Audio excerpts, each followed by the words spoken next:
Pagi ini saudara-saudara, saya mau berbicara secara khusus tentang kedatangan Kristus yang kedua.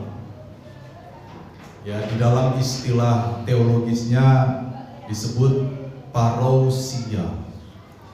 Parousia ini sebenarnya adalah bahasa Yunani yang merujuk kepada kedatangan Kristus. Ya. Kenapa penting berbicara tentang kedatangan Kristus yang kedua kali? Ya, karena itu adalah pengharapan bagi kita.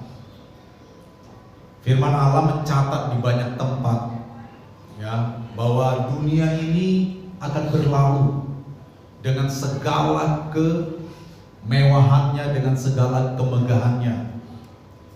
Ya, bahkan hidup digambarkan itu seperti rumput dan segala achievement atau pencapaiannya itu seperti bunga rumput, ya kan? Tetapi dilanjutkan, rumput menjadi mati kering, bunga pun layu. Artinya firman Allah secara tegas memberikan kepada kita keterangan bahwa hidup kita di dunia ini adalah singkat dan sementara. Rasul Paulus di dalam 1 Korintus juga membahas bahwa suatu waktu nanti kemah tubuh kita ini akan dibongkar, ya, artinya bisa mati, ya, orang juga bisa meninggal, betul, itu dibongkar. Atau kalau kita belum mati dan Yesus datang pun tubuh kita akan dibongkar juga, digantikan dengan tubuh yang baru yang kita kenal sebagai tubuh kemuliaan. Mungkin suatu hari kita bisa membahas khusus tentang topik tubuh kemuliaan. Nah, itu yang membuat kedatangan Kristus itu menjadi penting untuk kita bahas. Ya, mari kita buka dulu Alkitab kita di dalam Matius 24 ayat 27. Mungkin bisa ditampilkan saat itu. Ini saya kutip dari Terjemahan Baru 2, ya, dari Alkitab yang baru. Mungkin saya tidak periksa di Terjemahan Baru yang lama, tapi saya pikir agak sama saja. Kita baca yang di depan aja, ya. Mari kita baca Matius 24 ayat 27, 1, 2, 3. Sebab sama seperti kilat memancar dari sebelah timur dan melontarkan cahayanya sampai ke barat. Demikian pula kelak kedatangan anak manusia. Ya. Demikian pula kelak kedatangan anak manusia. Matius 24 ini membahas tentang kedatangan Tuhan Yesus untuk kedua kali. Kedatangannya yang pertama kali pada waktu Yesus menjadi manusia. Ya, firman menjadi manusia. Ya, itu adalah kedatangan yang pertama. Lalu setelah itu, setelah Yesus disalibkan, dikuburkan, lalu pada hari ketiga bangkit, lalu setelah 40 hari bersama dengan murid-muridnya setelah kebangkitannya, Yesus naik ke sorga. Nah, setelah itu, suatu hari nanti, firman Allah mengatakan Yesus akan datang kembali. Dan Matius 24 menggambarkan kedatangan itu. Sama seperti kilat memancar dari sebelah timur. Artinya kilat memancar dari sebelah timur itu sebuah kepastian, sebuah keniscayaan. Ya, pada masa itu orang-orang memahami bahwa kilat itu dari sebelah timur. Ya. Dan melontarkan cahayanya sampai ke barat, sebuah keniscayaan. Ya, demikian pula lah kelak kedatangan anak manusia. Artinya kedatangan anak manusia ini, atau yang kita sebut sebagai parousia, itu adalah sebuah kepastian. Ya. Jadi sekali lagi, hidup kita di dunia ini sementara sekali. Kalau kita kuat, hari-hari ini 70-80 tahun itu sudah luar biasa, betul? Apakah di antara saudara ada yang mau hidup 110 tahun?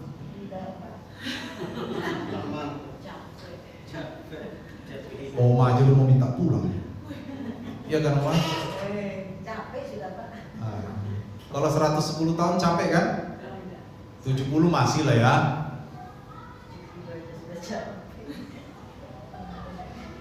Oma kayaknya capek beneran.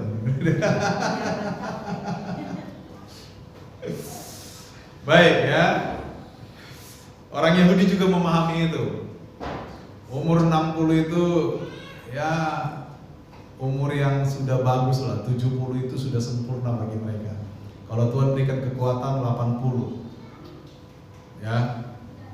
Itu pemahaman orang Yahudi, tertulis di satu kitab. Ya. Pirkei Avot namanya. Oke. Nah, saudara-saudara, parousia itu artinya secara terminologi itu artinya kedatangan, ya, atau kehadiran. Saudara yang pernah naik pesawat, kalau turun dari pesawat, maka kita harus menuju pintu yang disebut kedatangan, bukan keberangkatan, kedatangan. Seperti itu. Jadi digambarkan sebagai peristiwa di mana kita landing, ya, di mana kita datang, hadir.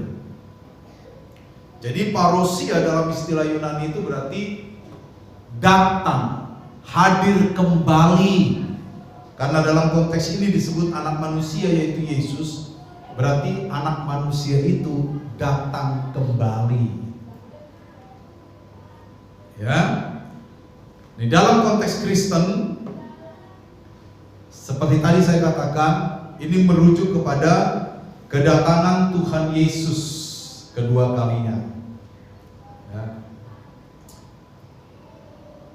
Ini yang kita nanti-nantikan. Nah, kedatangan Tuhan Yesus ini bukan saja kita nantikan hari ini, saudara. Bahkan gereja di abad kedua pun, ya setelah para rasul tidak ada lagi, Yohanes diperkirakan mati hampir tahun 100, sekitar tahun 96 sampai 98. Setelah itu gereja bertumbuh, murid-murid yang melanjutkan pekerjaan Tuhan. Murid Rasul Yohanes, muridnya Rasul Petrus, ya, mereka memberitakan Injil, dan gereja di abad kedua atau melewati tahun 100, mereka memiliki kredo-kredo atau pengakuan iman. Pengakuan iman yang sangat terkenal di Indonesia ini adalah pengakuan iman rasuli. Ya, dan salah satu kutipan isinya di sana adalah, kalau saudara nanti cek, atau pasti ada di antara saudara yang hafal pengakuan iman rasul, betul? Kayaknya hafal. Ya. Dikatakan di sana apa? Dan dari sana ia akan datang setelah dia naik ke surga kan? Dia mati, dikuburkan, bangkit pada hari ketiga, naik ke surga, duduk di sebelah kanan Allah Bapa, dan dari sana ia akan datang untuk menghakimi orang yang hidup dan yang mati. Jadi gereja di abad kedua atau mungkin abad pertama, mereka sudah memiliki pemahaman yang didasarkan pada perkataan-perkataan Yesus bahwa dia akan kembali. Ini buktinya nih, bahwa di pengakuan iman rasuli itu dicatat. Tahun 325 Masehi, ketika terjadi perdebatan yang sengit antara apakah Yesus itu ilahi atau tidak, maka muncullah pengakuan yang disebut pengakuan iman Nisea. Di sana juga disinggung itu. Dikatakan begini, ia akan datang kembali dengan kemuliaan untuk menghakimi orang hidup dan mati. Kerajaannya tak berkesudahan. Itu abad keempat, tahun 325. Ya, di pengakuan Konstantinopel tampaknya juga itu tahun 381 juga disebutkan tampaknya, saudara. Jadi pengharapan akan kedatangan Kristus itu juga adalah pengajaran yang sangat utama, atau salah satu yang sangat utama yang dikembangkan oleh gereja mula-mula. Setelah Kristus naik ke sorga, mereka memiliki satu kepastian bahwa Kristus pasti akan datang kembali. Ya. Dan mereka memahami bahwa kedatangan kembali Kristus itu adalah penggenapan janji pemulihan. Di akhir zaman nanti, saudara-saudara, Yesus akan memulihkan segala sesuatu. Mereka yang mati akan dibangkitkan, sebagian untuk memperoleh hidup yang kekal, sebagian lagi untuk memperoleh hukuman yang kekal. Tergantung kita selama hidup kita benar apa tidak. Lalu katanya di kitab Tesalonika, mereka yang masih hidup, berarti kedatangan Yesus nanti, ya, nggak semua orang mati, ada juga yang masih hidup. Mereka akan diangkat ke awan-awan, atau yang kita kenal sebagai surga. Jadi sekali lagi saudara, kedatangan Yesus itu berbicara tentang pemulihan segala sesuatu.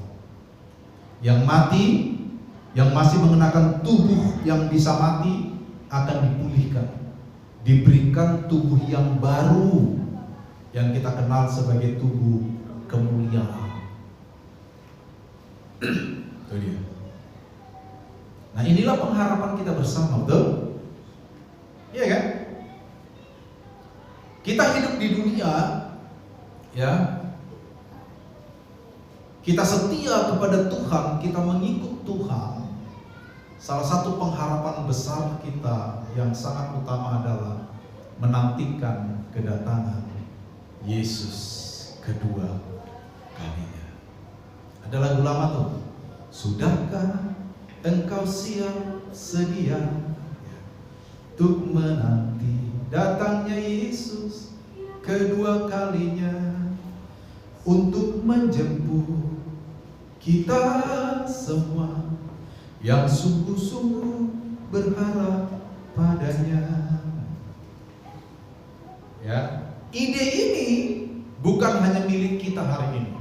Ide kedatangan Yesus sudah menjadi milik gereja sejak Yesus naik ke sorga. Di pengakuan-pengakuan iman mereka dicantumkan, bahkan di Alkitab juga dicantumkan. Ya. Next. Ini, ya. Parousia adalah pengharapan sentral bagi kehidupan iman pada zaman para rasul. Di dalam ibadah-ibadah gereja mula-mula, ide-ide tentang kedatangan Yesus kembali itu dikumandangkan. Itu sebabnya tokoh-tokoh di abad-abad kedua itu berani mati untuk Kristus, saudara. Ya, mereka berani mati, saudara. Kalau kita membaca kehidupan para martir setelah masa para rasul, ya, mereka adalah orang-orang yang memiliki keyakinan yang teguh.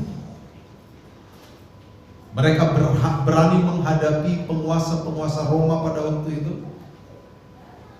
Ya, mereka berani memberikan nyawanya. Kenapa, saudara-saudara? Karena mereka tahu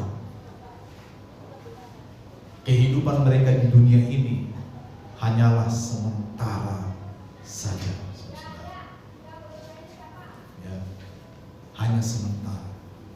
Ada kehidupan yang sedang mereka nantikan setelah Yesus datang kedua kalinya. Ya. Di 1 Korintus 1 ayat 7. Coba kita buka ini saudara.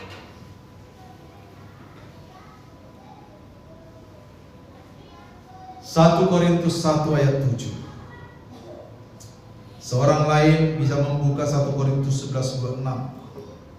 Seorang yang lain bisa membuka Titus 2 ayat 13. 1 Korintus 1 ayat 7 dulu. Siapa yang mau baca? Demikianlah kamu tidak kekurangan dalam suatu karunia-Ku. Sementara kamu menantikan penyataan Tuhan kita Yesus Kristus. Ya. Ini adalah dalam konteks di mana gereja Tuhan diperlengkapi dengan karunia-karunia rohani. Kenapa diperlengkapi dengan karunia-karunia rohani? Terus bekerja dan membersihkan diri untuk menyambut penyataan. Nah, penyataan Yesus Kristus ini adalah kedatangannya yang kedua kali. Jadi untuk menyambut kedatangan Yesus, kita nggak boleh diam. Kita harus bekerja. Itu sebabnya kepada kita diberikan karunia-karunia rohani. Karunia rohani itu untuk memperlengkapi kita, supaya kita bisa tetap bekerja, beriman kepada Yesus, sehingga tiba-tiba nanti hari itu datang, kita ditemukan sedang bekerja. Betul kan? Kan ada perumpamaannya di Injil kan? Berbahagialah hamba yang ketika tuannya datang didapati sedang bekerja. Betul? Itu ada, saudara.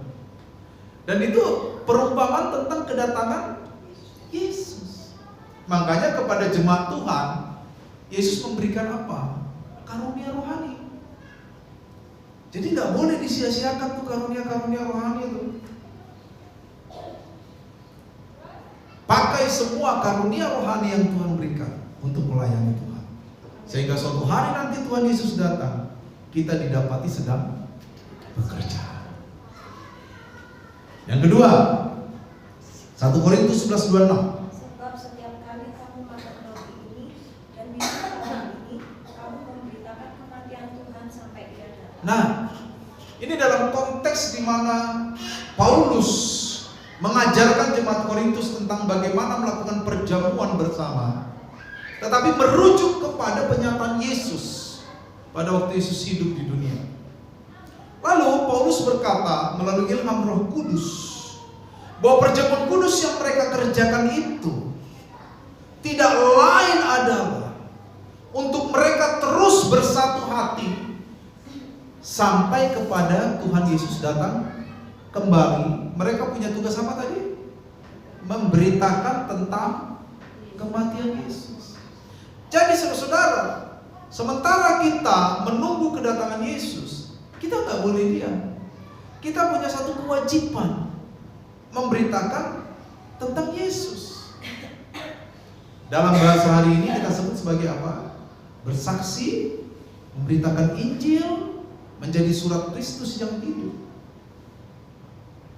Jadi sambil menunggu kedatangan Yesus, kita bukan diam, tidak bisa diam. Kita sebagai umat-umat yang sudah diselamatkan harus terus bekerja. Makanya suatu kali Yesus berkata, sampai hari ini Bapakku bekerja, aku pun bekerja. Akan datang waktunya malam, di mana setiap orang tidak bisa bekerja lagi.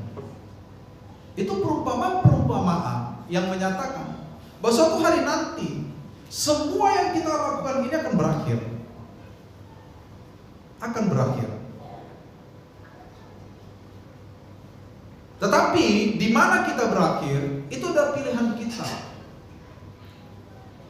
Makanya tadi saya katakan, ketika terjadi kebangkitan pada waktu Yesus datang, orang-orang mati di dalam kubur akan dibangkitkan. Sebagian memperoleh hidup kekal, sebagian memperoleh hukuman kekal. Dan saya percaya kita semua dimampukan Tuhan untuk memperoleh kehidupan kekal. Titus 2 ayat 13. Dengan menantikan kegenapan pengharapan kita yang penuh bahagia dan menyaksikan kemuliaan Allah yang Maha Besar dan Juru Selamat kita Yesus Kristus. Nah, Kedatangan Kristus disebutkan sebagai penggenapan pengharapan, pemenuhan pengharapan. Ini adalah pengharapan di ujung, saudara-saudara.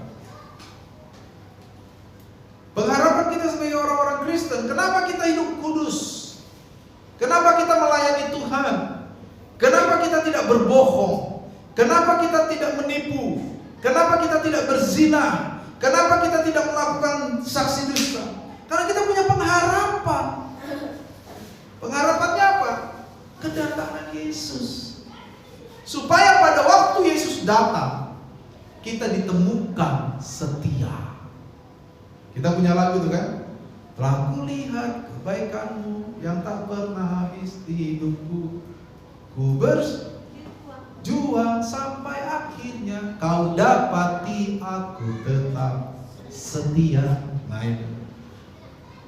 Jadi untuk bisa didapati Yesus setia itu butuh perjuangan, saudara. Itu butuh perjuangan. Ya. Iman itu harus dikembangkan melalui pergumulan dan perjuangan. Makanya iman bagi orang-orang Kristen itu adalah iman yang aktif, bukan iman yang pasif. Iman yang aktif adalah iman yang terus bekerja, terus waspada, ya, terus waspada. Kenapa waspada? Karena lawanmu si iblis seperti singa yang mengaum-ngaum siap menerkam. Ingat, lawan kita siapa? Iblis. Dan dia digambarkan seperti singa siap menerkam. Makanya kita harus waspada. Bersyukurlah kalau hari ini iman kita Tuhan izinkan untuk terus bekerja. Dengan cara apa? Mungkin kita ada pergumulan, iman kita terus bekerja, betul? Mungkin ada yang harus kita perjuangkan, iman kita bekerja. Saudara-saudara, jalanan yang berbelok-belok dan turun naik, memang ada kecelakaan, tapi jarang. Danau Toba itu kalau saudara itu suatu hari ke sana, itu jarang kecelakaan, saudara. Ada, tapi jarang. Saudara tahu jalannya ke Danau Toba? Mungkin daerah-daerah lain juga ada. Selain belok-belok curang, ya, luar biasa. Pujon gak ada apa-apanya. Saya udah puluhan kali lewat Pujon, gak ada apa-apanya tuh Pujon. Wah, ada kecelakaan ada, tapi jarang. Yang ramai kecelakaan itu di jalan tol, betul? Betul? Tol KM48, jadi kecelakaan buntu, ya kan?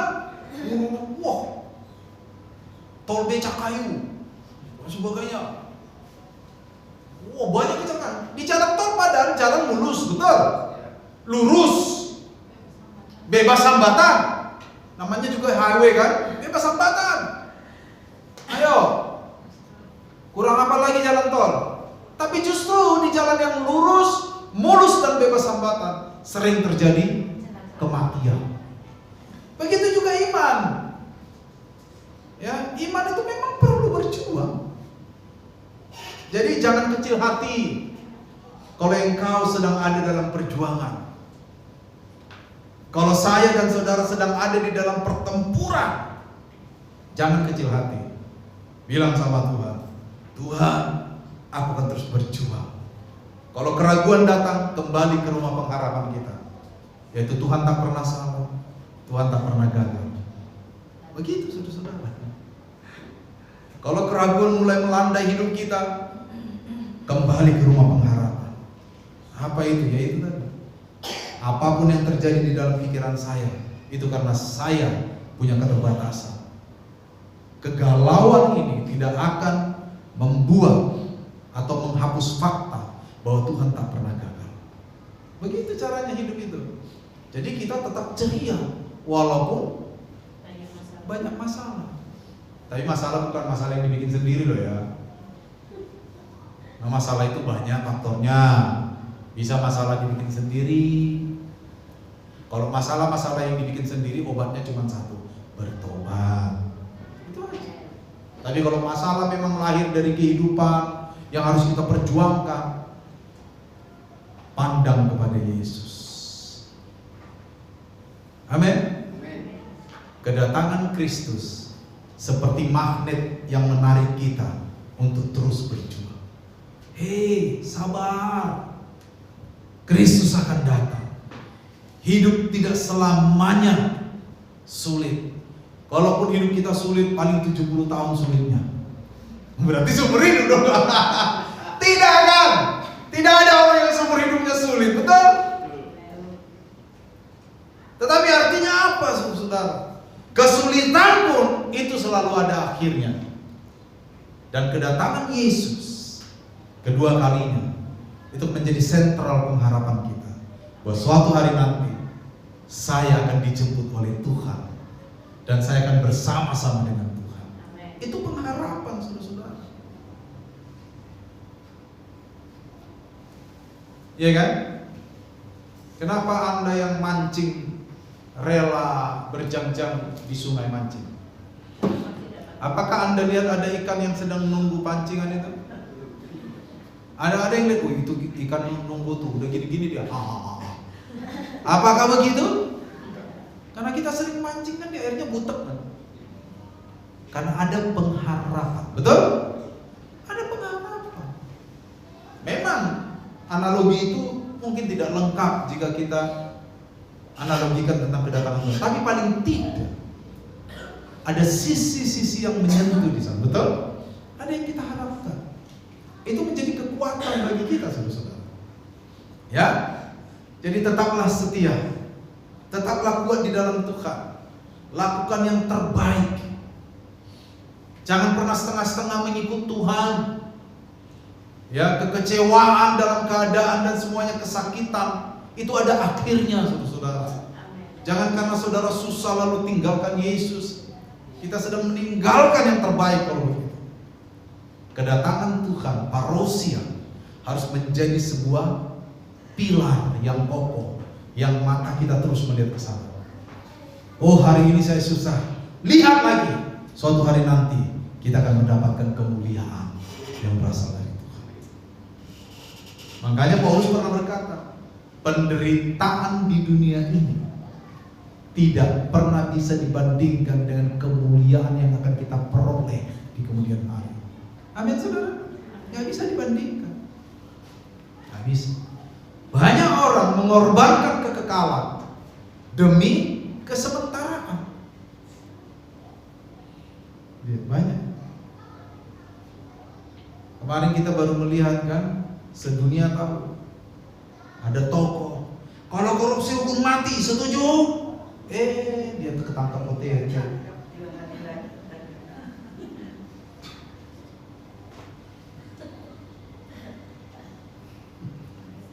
Ya, ini orang-orang semacam ini yang mengorbankan kekekalan. Sayangnya namanya juga Kristen sekali.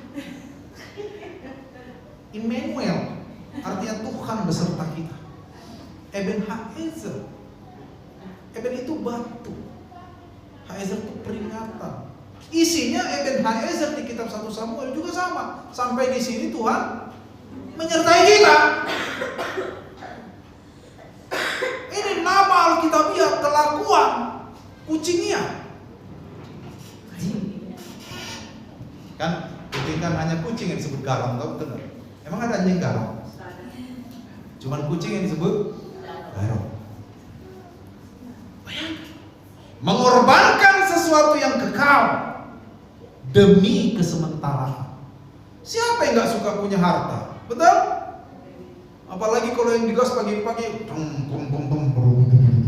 sombong. Ya kan gitu bunyinya kan? Siapa yang gak suka? Kita pun mungkin kalau dikasih satu, asal halal loh ya.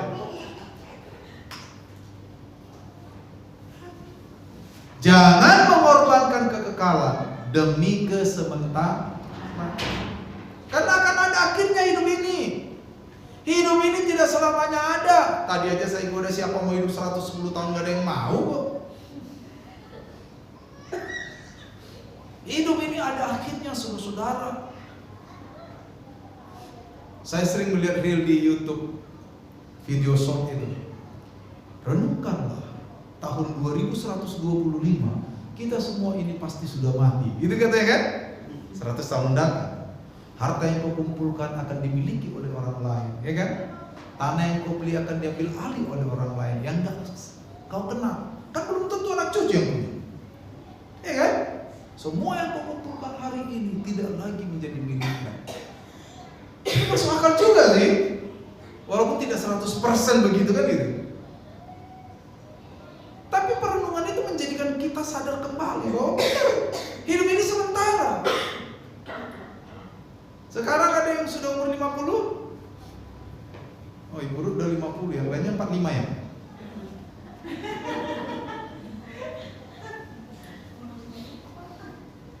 Berapa tahun lagi sih, Bu? Ini gitu. Ini bukan mendoakan Ibu ini loh ya. Nanti sudah menyiapkan. Udah menyiapkan. Semua yang Ibu Ruth hari ini punya. Kalau Ibu Ruth meninggal, apa Ibu Ruth bisa atur tuh? Tidak bisa. Hidup ini sementara.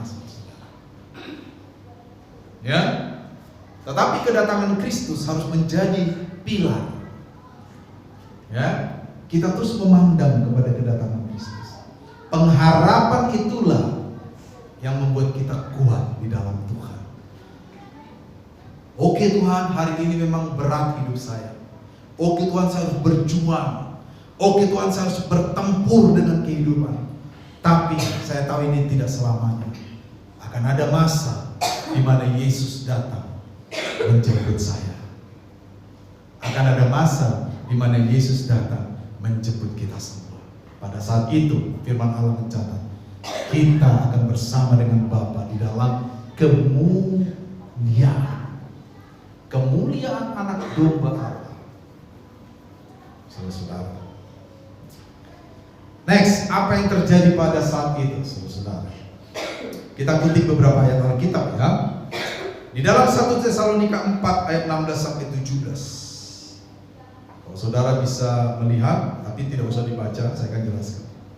Di sana dikatakan Tuhan Yesus turun dari surga, akan terjadi kebangkitan dari kematian, yang masih hidup akan diangkat ke awan-awan untuk tinggal bersama dengan Tuhan di surga. Ya. Apa yang terjadi saat itu? Di dalam 2 Tesalonika 1 ayat 7 sampai 10. Ketika Yesus datang katanya, terjadi kelegaan. Kalau ini kayaknya perlu dibaca ini. 2 Tesalonika 1 ayat 7 sampai 10. 2 Tesalonika pasal 1 ayat 7 sampai 10. Ya, 2 Tesalonika pasal 1 ayat 7 sampai 10. Saya bacakan ya. Dan untuk memberikan kelegaan, ini tentang kedatangan Yesus. Untuk memberikan kelegaan kepada kamu yang ditindas. Nah, ini yang tadi saya bilang. Di gereja di abad awal, gereja adalah gereja yang tertindas. Tapi katakan, kedatangan Yesus akan memberikan kelegaan bagi kami yang ditindas. Juga kepada kami pada waktu Tuhan Yesus dari dalam surga menyatakan dirinya bersama dengan malaikatnya yang penuh kuasa di dalam api yang menyala-nyala, mengadakan pembalasan terhadap mereka yang tidak mau mengenal Allah, tidak mau mentaati Injil Yesus Tuhan kita. Mereka ini akan menjalani hukuman kebinasaan selama-lamanya, dijauhkan dari hadirat Tuhan dan dari kemuliaan kekuatannya. Dari sini kita bisa melihat, saudara, kedatangan Kristus itu akan memberikan kelegaan bagi mereka yang setia kepada Tuhan. Tetapi sebaliknya, penghukuman bagi mereka yang tidak mengenal Allah dan tidak menaati Injil. Itu dia. Jadi percayalah, ketika Yesus datang, saudara-saudara, akan ada yang dibawa menuju kehidupan yang kekal, tetapi akan ada juga yang dibawa menuju penghakiman yang kekal. Mereka yang menuju kehidupan yang kekal adalah mereka yang tetap setia mengikuti Tuhan Yesus. Mereka yang tetap setia setia ketika tertindas. Mereka yang tetap setia dan hidup di dalam kehendak Allah sekalipun hidup penuh dengan perjuangan. Mereka yang tidak mau menggadaikan kekekalan dengan kenikmatan sementara. Sebaliknya pada waktu Yesus datang nanti, mereka yang dibawa kepada penghukuman yang kekal adalah mereka yang dengan sengaja menolak pengenalan akan Allah. Mereka yang tidak mau mentaati Injil Tuhan kita Yesus Kristus, saudara. Mereka akan mendapatkan penghukuman yang kekal.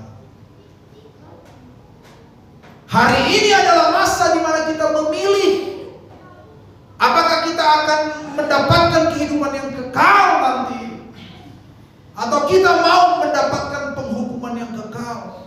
Hari ini adalah masa di mana kita memilih, saudara. Jadi pilihan ada pada kita.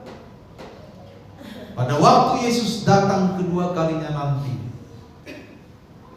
pada waktu dia datang dalam kemuliaan, Kitab Tesalonika menggambarkan dengan nyala api yang bernyala-nyala, saudara, dengan kebesarannya. Maka kita berharap kita dibawa kepada kehidupan yang kekal. Tetapi harapan itu bukan tanpa keputusan.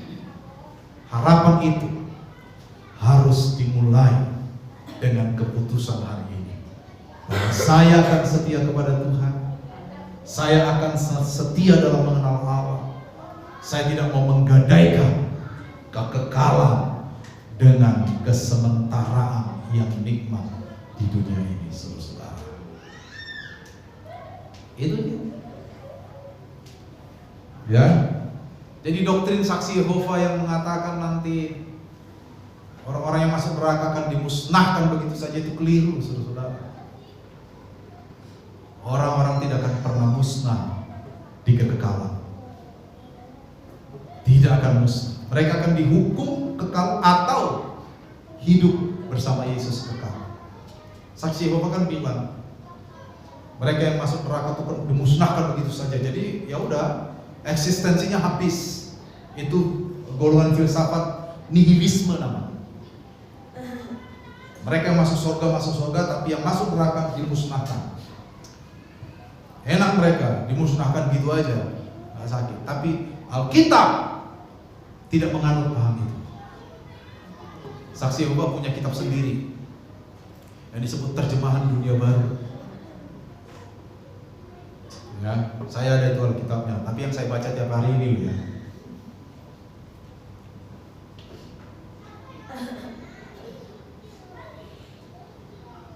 Kitab Wahyu pasal 7 berkata apa?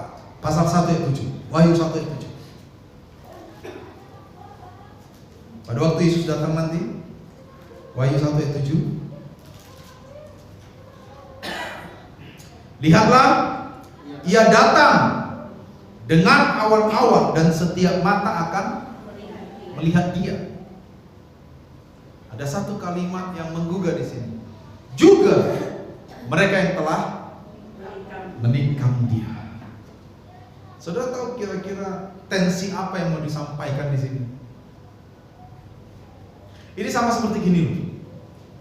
Misalnya kita di sini ada dua kelompok. Satu kelompok percaya sebuah janji lah, kalau berjanji, saya akan membawakan kalian buah-buahan apel segar dari Washington. Susah juga ngomong Washington ini. Mungkin karena lidah Indonesia. Yang setengah lagi tidak percaya. Nggak percaya saya, dia akan bawa. Nunggu kita 3 hari, saudara. Yang lain gelisah, tapi setengah tetap percaya. Pasti kita dapat apel gak usah Washington lah, beras tagi lah. Lebih enak ngomong beras tagi. Kita dapat apel beras tagi. Yang lain nggak mungkin. Tapi tiba-tiba hari ketiga datang. Yang melihat kedatangan itu semua kita. Tapi yang dapat siapa? Ya itu. Yang tidak percaya ini juga melihat, tapi nggak dapat. Kira-kira tensinya begitu. Yesus datang, semua mata memandang dia. Juga yang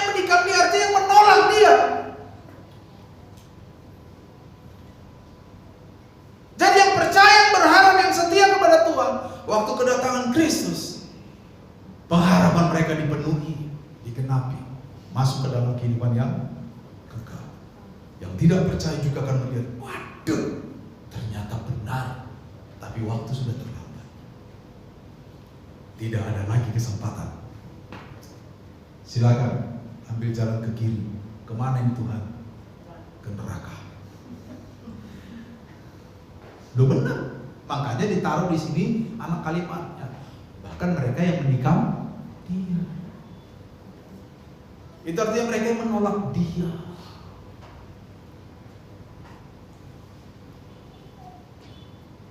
Ya. Next. Sabar ya. Pak Faisal lagi buangan kecil.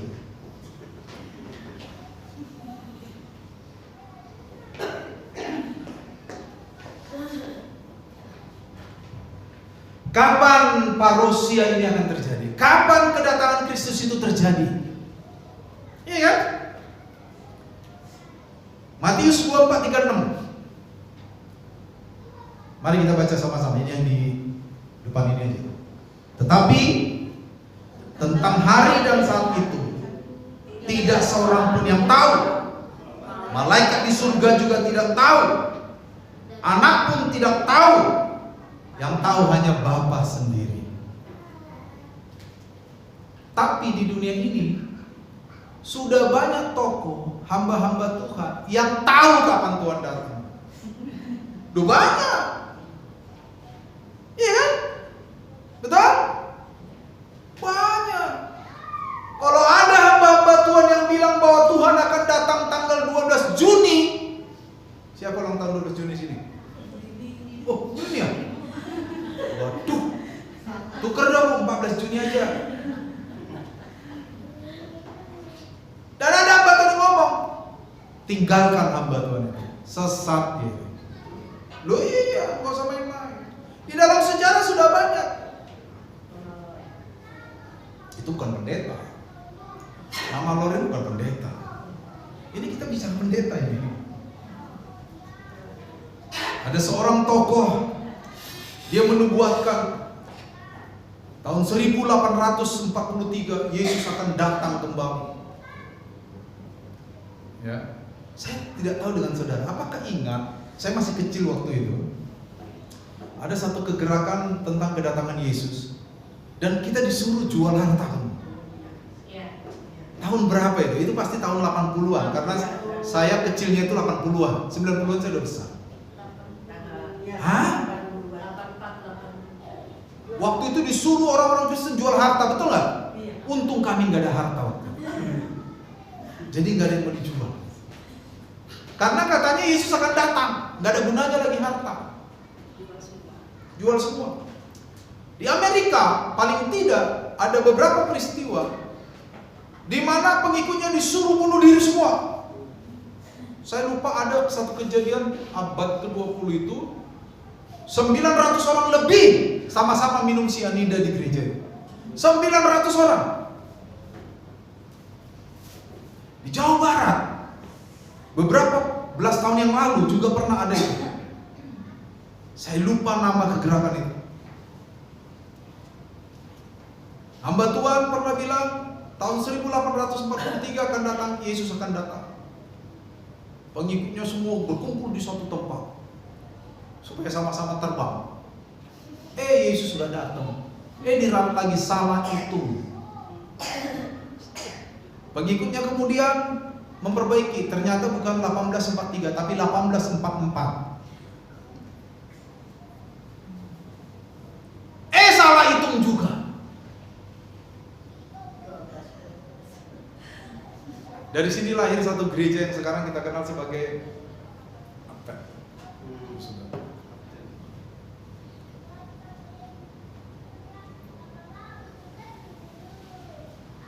Banyak sekali. Hamba-hamba Tuhan yang tenar di Indonesia juga begitu banyak. Tuhan akan datang. Tahun 2012 waktu ramalan suku Maya begitu menggelegar, betul gak? Waduh, sampai ada filmnya itu kan? 2012, semua orang sudah ketar-ketir, termasuk orang Kristen kan? Tuhan datang ke orang Kristen ketar-ketir, saya itu bingung. Harusnya kalau Tuhan Tuhan datang kita bersyukur dong. Amin. Ya kan? Pinjaman lunas total. Ya kalau Tuhan datang, pinjaman lunas kan? Loh, siapa mau nuntut kita? Pak, kredit nggak ada. Itu salah satu manfaatnya tuh. Iya kan? Tapi lebih dari itu kan kalau Tuhan datang kita bersama dengan Bapa di surga dalam hadiratnya. Tadi kan dikatakan dalam hadirat Allah kan di Tesalonika itu. Jadi sudah banyak nubuatan tentang kedatangan Yesus dan jangan percaya itu. Tapi kadang-kadang jemaat di dunia ini bukan hanya di Indonesia, di dunia senang yang gitu-gitu, senang sekali. Kalau ada orang berkata, saya melihat Yesus datang tanggal 18 Agustus, wah itu hari pernikahan saya, saudara. Iya. Wah ada pendeta, saya udah turun naik surga, senang jemaatnya.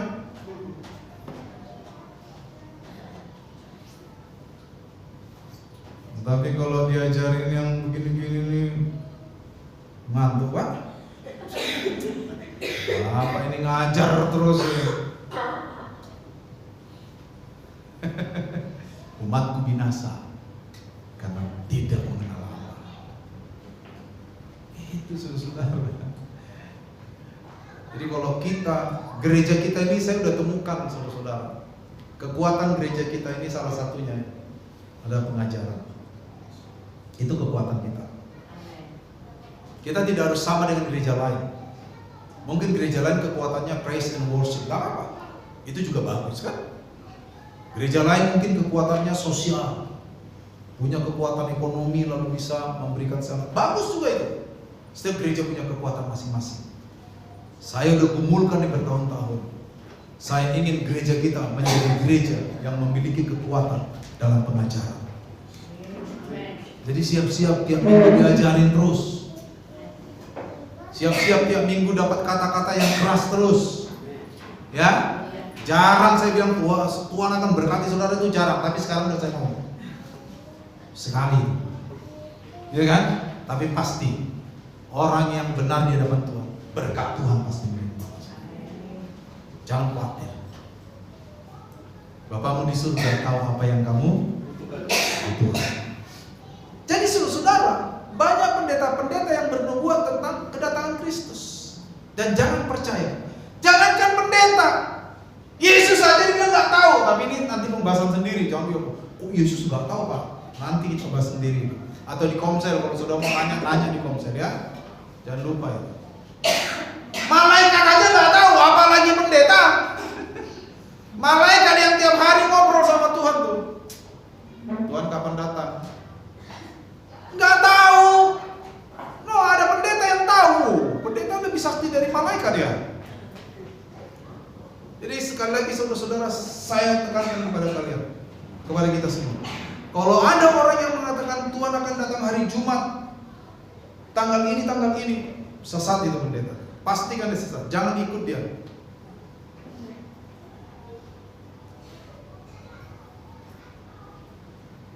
Perdebatan di internet itu kadang membingungkan. Ada pendeta yang terang-terangan salah, bernubuat salah. Tapi dikata, tapi jemaatnya banyak ya. Berarti dia berkenan kepada Tuhan. Hati-hati. Saksi Yehova juga gerejanya besar.